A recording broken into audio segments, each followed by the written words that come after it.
안녕하세요. 저는 사람을 살리고 자연을 살리는 브라더스 키퍼의 김성민이라고 합니다. 저희 브라더스 키퍼는 아동 양육 시설을 퇴소한 자립준비 청년에게 안정적인 일자리와 자립에 필요한 다양한 프로그램을 제공하기 위해서 설립된 사회적 기업입니다. 저희 브라더스 키퍼에서는 브레스 키퍼라는 브랜드로 다양한 식물과 관련된 사업들을 하고 있고요. 오늘 제가 발표할 내용은 식물 공기 청정기와 또 공기 컨설팅에 대해서 발표하고자 합니다. 우리나라가 코로나 이전에 가장 심각하게 겪었던 문제가 바로 미세먼지 문제입니다. 그런데 코로나 이후에도 실내에 있는 공간들이 훨씬 더 많이 늘어나면서 이 미세먼지에 대한 문제들이 계속해서 부각이 되고 있는데요.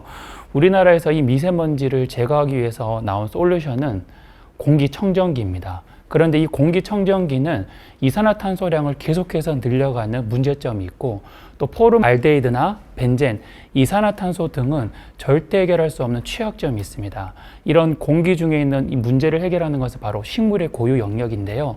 저희가 미세먼지와 공기 유해 물질을 모두 해결할 수 있는 공기 솔루션, 식물 가전을 그래서 개발하게 되었습니다. 저희 서비스의 순서입니다. 고객이 요청해 주신 그 공간에 공기질을 측정하고 그곳에 있는 포름알데히드, 벤젠, 이산화탄소량을 측정한 후에 그 공간에 가장 잘 맞는 식물들을 제안하고 또 가장 잘 맞는 제품들을 제안합니다. 그리고 그 공간과 맞는 모양으로 아름답게 그 공간을 꾸미고요. 이후로 지속적인 유지 관리를 할 뿐만 아니라 계절마다 식물 구독 서비스를 연계함으로써 실내 공간에서도 계절의 변화를 느낄 수 있는 서비스로 연결하고 있습니다. 저희가 개발하고 있는 제품입니다. 공기 청정과 또 공기 정화, 상소 공급이 한 번에 이루어질 수 있는 공기 청정기 제품인데요. 먼저 공기질 측정기가 부착이 되어 있어서 실내 공간의 공기질을 측정하고 공기청정기가 먼저 미세먼지를 제거하고 또 이산화탄소나 포름알데히드 등 다양한 공기질의 문제를 식물이 해결하는 방식입니다. 또한 고객이 어디에 있든지 그 공간의 공기질에 대해서 파악할 수 있고 그 문제를 해결할 수 있도록 스마트 기능을 탑재하였고요. 저희 브라더스 키퍼는 브레스 키퍼라는 브랜드 네임으로 조경이 아니라 자연에서 해답을 찾고 있는 다양한 사업들을 하고 있습니다. 브라더스 키퍼는 현재 대기업의 ESG 사회공헌 사업들을 통하여서 많은 제안들을 받고 있는데요. 우리나라 100대 기업 중 30개의 기업이 저희와 함께 협업하고 있고요. 기업의 공간뿐만 아니라 사회 취약계층, 시설에도 저희 제품들을 꾸준하게 설치하고 있습니다. 특히 2년 내에 저희가 500여 개의 제품들을 설치하고 또 내년부터는 30개 기업을 추가적으로 연계함으로써 사업의 영역들이 확대될 것으로 예상하고 있습니다. 글로벌 병무원 녹화 시장은 2019년도에 243조 원으로 형성이 되어 있다고 보고된 바가 있습니다. 2027년까지 약 460조 원으로 성장할 거라는 연구 결과도 있는데요. 우리나라는 이에 비하면 아직까지 태동도 하지 않은 단계입니다. 보통 모든 산업군의 10%는 우리나라에서 한다고 하는데 우리나라가 10% 정도를 하려면 24조 원이 되어야 되는데 현재는 6천억 원 정도의 작은 시장이지만 그래서 앞으로 더 성장 가능성이 있다고 생각을 합니다. 그 이유는 대기업에서 식물 가전들을 계속해서 출시하고 있고 이제 많은 사람들이 이 식물을 통하여서 실내 공간의 공기질뿐만 아니라 환경까지 바꾸어내는 것에 관심이 있다는 것들을 보실 수 있습니다.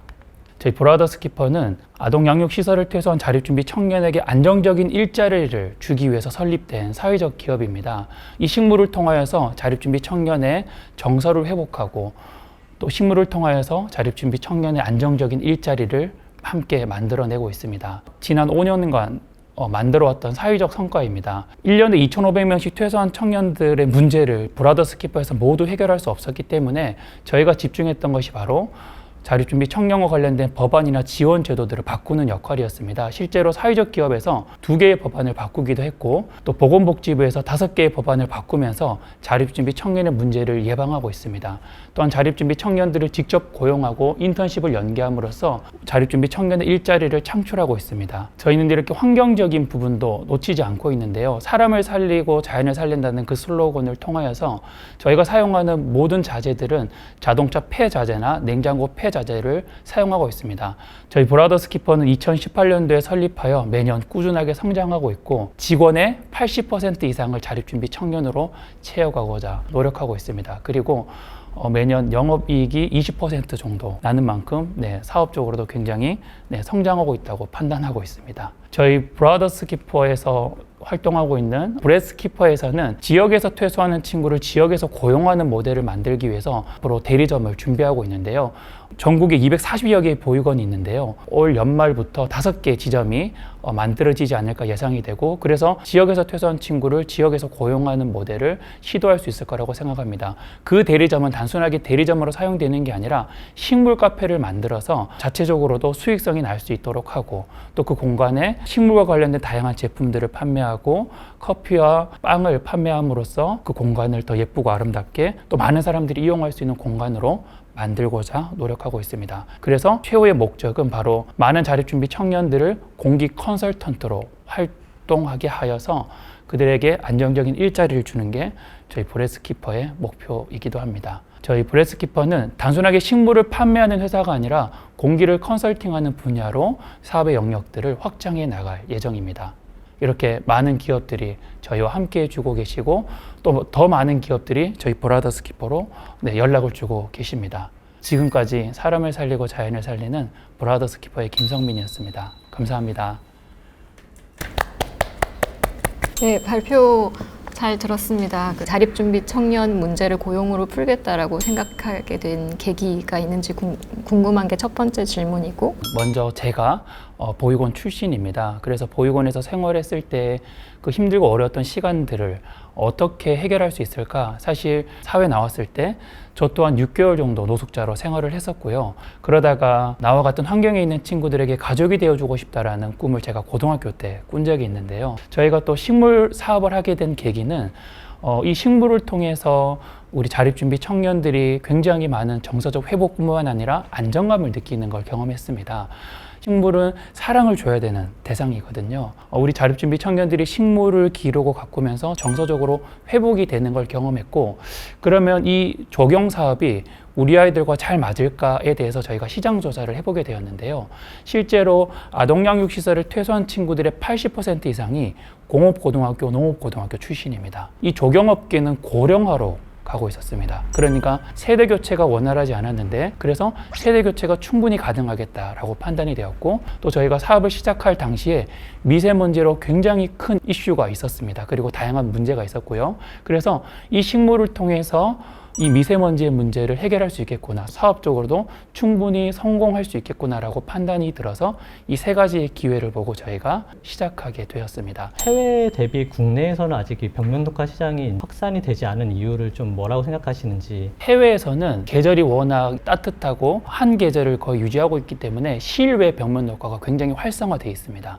그런데 우리나라는 사계절이 워낙 뚜렷하잖아요. 그래서 우리나라가 이 실외 벽면 녹화 시장이 굉장히 낙후되어 있습니다. 이 실외에 있는 벽면 녹화 시장이 낙후되다 보니까 실내에 식물을 설치하는 것도 사실 많이 꺼려하는 부분이기도 합니다. 그래서 최근에 대기업에서 실내 식물 가전들을 이렇게 판매하는 그런 서비스들을 계속해서 만들어내고 있거든요. 이런 것들을 통해서 앞으로 실내 시장들이 성장하면서 실외에 대한 부분들, 그리고 우리나라가 가지고 있는 약점 중에 하나는 이 겨울에 어떻게 식물들을 잘 살게 할 수 있을까에 대한 부분들은 계속해서 연구가 되어지고 또 준비가 되어진다면 실내뿐만 아니라 실외 벽면 녹화 시장도 동반 성장할 거라고 예상하고 있습니다.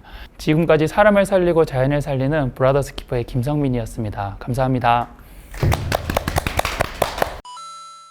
대표님 발표하실 때 저분 말씀을 이리 잘하시냐고 슬랙이 막 계속 오고 갔어요. 그 투자자분들 입장에서는 IR 피치 좀 어떻게 보셨는지 좀 궁금해요. 되게 흡입력이 있었던 것 같아요. 대표님 얘기하실 때 스토리를 따라하게 되더라고요. 톤이 굉장히 차분하셔가지고 좀 신뢰도가 생겼던 것 같아요. 그 거꾸로 좀 질문을 드려보고 싶은 게, 사실 약간 말을 그 정도로 하려면은 엄청 고민을 많이 하고 갈고 닦아야 그렇게 나오는 거잖아요. 어떻게 좀 스토리를 만들어 오셨는지 들어볼 수 있을까요? 지금 저는 여기 3분의 멘토님께서 해주셨던 말씀들이 사실 저는 전혀 공감할 수 없는 게 뭐 스토리가 있거나 혹은 거기 안에 어떤 체계가 있거나 이런 게 아니라, 사실 제가 살아왔던 삶들에 대해서 안타까웠고 아쉬웠던 부분들이 있잖아요.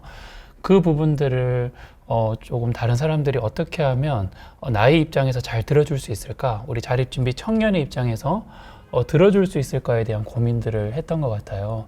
저는 말을 잘하는 사람도 아니고요. 말 그대로 정말 떨리고 두려워하는 사람이에요. 그런데 우리 자립준비 청년과 관련해서 이야기할 때는 조금 거침이 없는 것 같아요. 이건 누군가는 해결해야 될 문제이고 그게 나였으면 좋겠다. 아마 이런 생각들이 모아져서 아마 그런 말들이 나오지 않았을까? 저는 사실 지금 저에게 있어서 가장 큰 자랑거리는 제가 바로 보육원에서 자랐다라는 사실이거든요. 제가 어린 시절에는 보육원에서 생활했다는 게 굉장히 수치스럽고 부끄러웠어요. 저는 3살에 보육원에 입소를 했는데 저의 주민번호와 이름, 제가 아까 설명해드렸던 소개해드렸던 김성민이라는 이름도 저희 보육원에서 만들어 주셨어요. 이 3살이라는 나이도 추정인 거죠. 학창 시절에는 제가 퇴소하는 날만 손꼽아서 기다렸던 것 같아요. 그런데 제가 퇴소한 날이 이제 정말 다가올수록 먼저 퇴소한 선배들의 소식을 저희는 매일 들어요. 어떤 형은 교도소에 들어갔대, 뭐 경찰서에 잡혀갔대, 어떤 누나들은 성매매를 하고 있대. 저도 이제 고등학교를 졸업하고 나니 이제 선생님께서 통보를 하신 거예요. 일주일 안에 보육원을 나가야 된다. 너무너무 막막하기도 했고 말로는 참 표현하기는 어려운 것 같아요. 그 보육원을 퇴소하고 나서 6개월 동안 노숙 생활을 하면서 정말 외롭고 쓸쓸하고 선배들이 왜 범죄를 저지르고 저런 안타까운 상황에 빠지는구나라는 걸 제가 퇴소를 하고 나니까 더 와닿고 느껴지더라고요. 후원이라는 건 영원히 지속할 수 있는 게 아니잖아요. 시기가 되거나 기한이 되면 중단이 돼야 되거든요. 그리고 그때부터 이제 우리 자립준비 청년에 대한 문제들을 해결하기 위해서 시도를 하게 되었고 7년 정도 제가 비영리 단체에서 근무를 했었는데 당시 200개 정도의 보육원을 다니면서 선생님과 아이들을 인터뷰를 해봤어요. 그랬더니 여기서 한 단어가 나오더라고요. 보육원의 핵심 키워드가 바로 자립이었던 거예요. 아이들의 이 자립을 위해서는 일자리가 필요하구나 라고 판단을 했고 아이들의 일자리를 만드는 것들을 시도해보게 되었어요. 당시에 사회적 기업을 준비하고 있었는데 그때 우리 도현명 대표님을 만나면서 저희 브라더스 키퍼가 하나씩 준비되어져 가는 과정들이 있었고요. 그렇게 저희 브라더스 키퍼가 만들어졌습니다. 처음에 저희가 만났을 때 사실은 아이템이 확정되지 않은 상태였어요. 보통 저희를 찾아올 때는 문서가 완성되어 있고 무엇을 하기 위해 얼마가 필요합니다라는 이야기를 하게 되어 있는데 아예 문서가 없었고 하고 싶은 게 이렇게 많이 있는 한 청년이 찾아온 거죠. 근데 저희가 그때 뭐 김성민 대표님하고도 한번 이야기를 나눴습니다만 딱 끝나고 저는 굉장히 이 일에 동참해야겠다는 생각이 들었고 뭐라고 저희가 투자를 했냐면 이런 회사가 하나쯤은 세상에 필요하다. 그리고 이런 회사에 투자하는 투자자가 한 명쯤은 필요하다.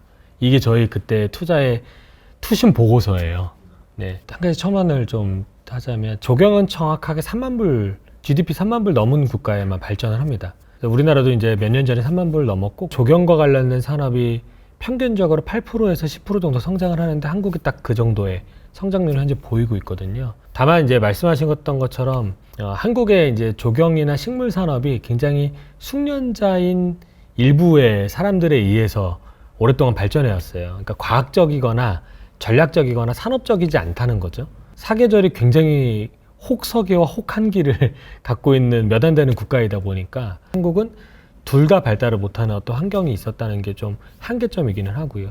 그래서 아마도 기대하고 있는 바는 조경과 관련된 산업은 크게 성장을 할 거고 그 뒤로는 좀 더 폭발적인 성장 되지 않을까 생각하고 있고 그래도 이렇게 보니까 회사가 탄탄하게 잘 성장하고 있는 것 같은데 대표님 갖고 계신 고민은 어떤 거세요? 사업하시는 분들의 모임에 가잖아요. 그러면 이제 본인들을 이제 소개하는데 저는 나를 뭐라고 소개해야 될까? 네, 저는 제가 사업가가 아니라고 생각하거든요. 저희 회사가 더 많은 자립준비 청년들을 고용하기 위해서는 기대하시는 것처럼 정말 성장을 해야 될 텐데 그 역할을 사실 제가 하기에는 굉장히 버겁고 어렵다. 어떤 방향으로 혹은 어떤 전략으로 움직여 가야 되는지 그리고 실제로 사람들이 저희 브라더스 키퍼를 인식하고 있는 것들이 저희가 생각했던 것과는 반대로 지금 움직여지고 있거든요. 이 브라더스 키퍼라는 이름으로 자립준비 청년들을 대변하고 그 활동들을 하는 것들로 더 많이 알려져 있어서 이게 좀 저희가 원하는 대로 되지 못했고 역으로 바뀐 거죠. 그래서 이러한 부분들을 또 어떻게 잘 살려갈 건지에 대한 부분도 좀 고민거리이기도 합니다. 네. 창업자라고 해서 모든 스테이지에 모든 걸 다 잘할 수는 없거든요. 이거는 김성민 대표님 뿐만 아니라 이제 모든 대표님들한테도 해당이 되는 얘기인데, 그 아이디에이션을 주도적으로 하시고 브레스키퍼를 어떤 식으로 좀 전략적으로 더 키울 것인가 하는 것은 또 다른 뭐 전문적으로 되게 스케일업을 해본 분하고 같이 협업을 하는 것, 뭐 이런 것들도 조금 방법이 되지 않을까라는 생각이 들고, 장기적인 전략에 대해서 고민이 많으시겠지만 뭐 한 중기 정도의 전략으로 그렇게 좀 생각을 해보시면 어떨까 생각을 해봤습니다. 네, 감사합니다. 저도 저희 회사는 어쨌든 설립 목적부터가 다르잖아요. 일반 기업들이랑. 비즈니스가 없는 상황에서 일자리를 만들려고 이제 회사를 창업을 하신 거기 때문에 이대로 쭉 가면은 대표님의 어깨가 너무 무거우실 것 같아요. 지금도 그 많은 자립 청년들을 이제 케어를 하시고 계시는데, 지속 가능하기 위해서는 뭔가 내부의 리더십을 세우는 일을 계속 하셔야 될 것 같아요. 그래서 대표님은 뭔가 오퍼레이션보다 이제 비저너리 리더 성향이 좀 있으신 것 같아가지고 항상 꿈을 꾸시고 내부에서 이제 오퍼레이션 할 수 있는 그런 리더십을 많이 만들면은 되게 의미 있는 회사가 되지 않을까. 이름도 브라더스 키퍼고 남성 멤버들도 당연히 많겠지만 더 취약한 건 사실 여성 멤버들이잖아요. 좀 더 다양성을 우리가 확보한다는 측면에서는 여성 멤버들에 대한 계획들도 필요할 것 같거든요. 저희 브라더스 키퍼가 회사 이름이 브라더스 키퍼라서 굉장히 많은 오해를 받는데요. 네. 저희는 사실 여자아이들을 위해서 만들어진 회사예요. 일본에서는 조경업의 40%가 여성분들이 일합니다. 왜냐하면 굉장히 섬세한 일이거든요. 사실 앞으로 벽면 녹화보다 저는 더 성장할 거라고 보고 있고요. 그런 차원에서 여성 친구들을 사회 나왔을 때 저희가 뭔가 가르치고 하는 게 아니라 아동 양육 시설에 있을 때 이런 식물과 관련된 다양한 교육들을 하고, 여기에서 관심 있는 친구들을 저희 브라더스 키퍼로 고용하는 형태들을 지금 준비는 하고 있습니다. 오늘 이렇게 두 스타트업 만나봤는데 둘 다 너무 좀 잘 됐으면 좋겠어요. 약간 그 다음 단계로 딱 퀀텀 점프했을 때의 모습을 굉장히 보고 싶은, 뭐가 고민인지도 알겠고 뭘 넘어야 될지도 알겠는데 그냥 둘 다 너무 잘 됐으면 좋겠는 그런 회사들을 오늘 하루 동안 봐가지고 너무 재밌었습니다. 오늘 나와주셔서 감사드리고 다음에 또 훨씬 더 멋진 모습으로 볼 수 있으면 좋겠습니다. 네. 감사합니다. 지금 우리나라의 실정에 지금 저희가 하는 사업들이 잘 맞는지에 대해서 의문을 가지시기도 하셨고 또 답변을 주시기도 하셨어요. 이 의문에 대해서는 다시 한번 제가 고민해보게 되었고, 우리가 저런 방향으로 저렇게 준비하면 되겠구나라는 좀 피드백을 얻을 수 있어서 좋았던 것 같고요. 어떤 사업의 어떤 확장이나 성장을 위해서 고민하고 염려해야 되는 시간이기도 하지만 저희 브라더스 키퍼가 가야 될 방향에 대해서 정리하는 시간이 되었던 것 같아요. 저 개인적으로는 저희가 처음에 가졌던 그 마음처럼 자립준비 청년들이 더 다양한 일, 다양한 기회를 주기 위해서 우리가 많은 시도들, 많은 도전들을 끊임없이 해야겠구나 라는 생각을 했습니다. 그리고 결심했습니다. 이전에는 보호종료 아동이라는 단어를 썼는데요. 아동은 보호가 종료가 될 수가 없어요. 그런데 보호종료 아동이라는 단어를 붙인 거잖아요. 그만큼 아동 양육시설을 퇴소한 아이들에게 관심이 없다라는 걸 반증하는 거죠. 이런 이름을 통해서 많은 지원 제도나 많은 정책들이 또 만들어지기도 하잖아요. 될 수 있는 한 이렇게 자립준비 청년이라는 단어를 제가 하고 있는 많은 일들 안에서 쓰려고 노력하고 있습니다. 지금까지 사람을 살리고 자연을 살리는 브라더스 키퍼의 김성민이었습니다. 감사합니다. 소백 IR룸 시즌2 출연 신청은 해당 영상 아래 설명란에 있는 신청 링크 또는 소백 홈페이지 커뮤니티 공지를 확인해 주시길 바랍니다.